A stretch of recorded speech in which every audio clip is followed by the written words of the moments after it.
Welcome back to CBS This Morning. For more than a decade, the Pentagon has vowed to eradicate sexual assault from its ranks. But in our year-and-a-half investigation, service members and their families told CBS News the military has fallen short. This morning, we are focusing on the case of Army Staff Sergeant Morgan Robinson. Her mother says the military's handling of her daughter's assault ultimately led to her death.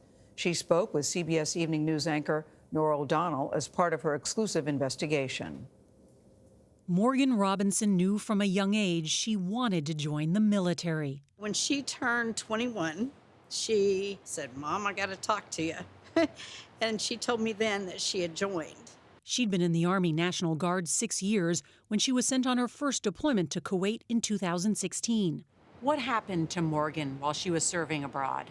When she was in Kuwait, she was sexually assaulted and continually harassed by one of her superiors. Did she report it? Yes, she reported it. What was the response when she reported it? Nothing. She got nothing.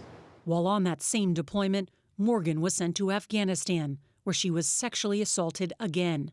An alleged gang rape involving multiple fellow soldiers. Do you think she was afraid to report what happened in Afghanistan? Yes, ma'am. She was very scared. Why do you think she was afraid to report those rapes? Because they threatened her, number one. And number two, she knew that it wouldn't go anywhere. Nothing happened in Kuwait with the sexual assault and the harassment, so why would they do something, in Afghanistan? In April 2018, then Secretary of Defense James Mattis said there was zero tolerance. While battlefield casualties are a reality of war, we will accept no casualties due to sexual assault in our military family.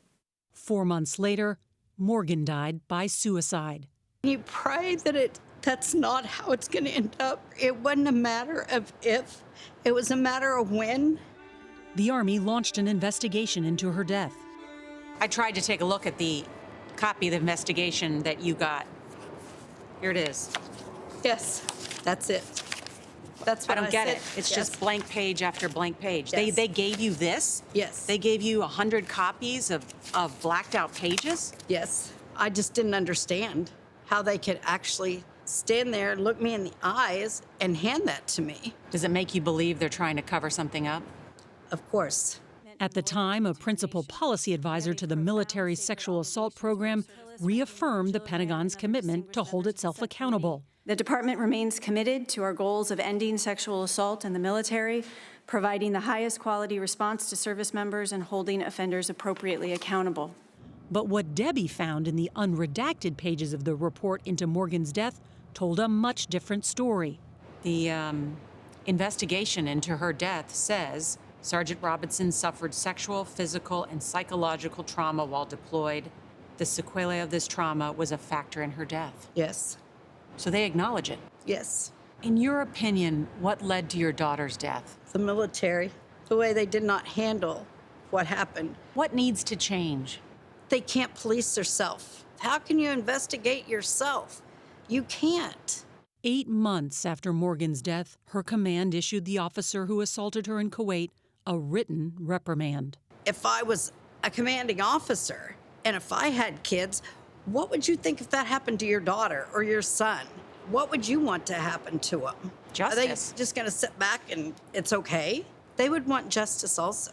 Everything just plays over and over and over in your head, thinking, did I miss something? Could I have done something? You're a mom. That's what you're there for, is to protect your kids.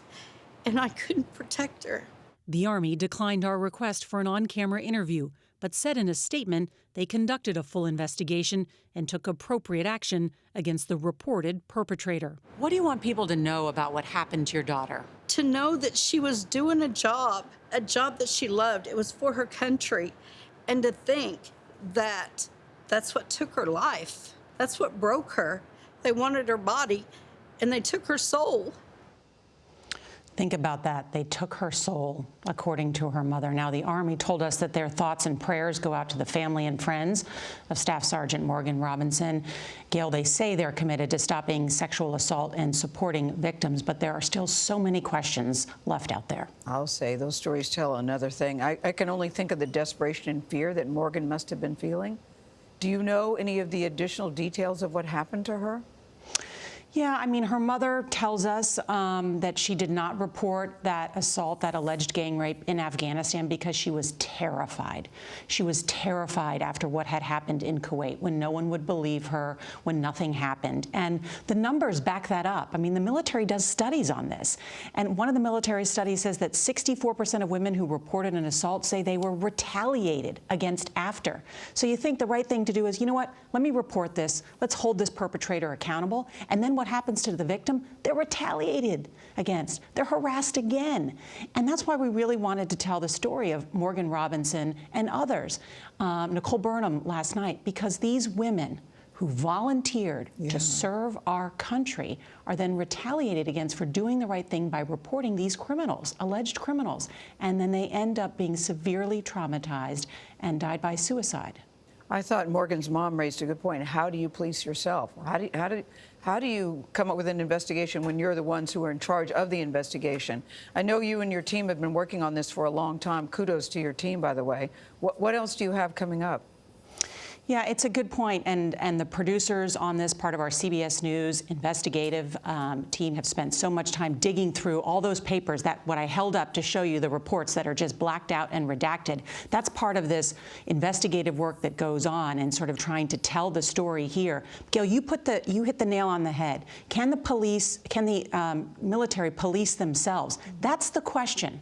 That really is the question. Is this a cultural problem that exists in the military, or is it a systemic problem where you can't report up the chain of command because it's not working? Does there need to be an independent outside body that deals with these reports of sexual assault so they can handle it independently and objectively?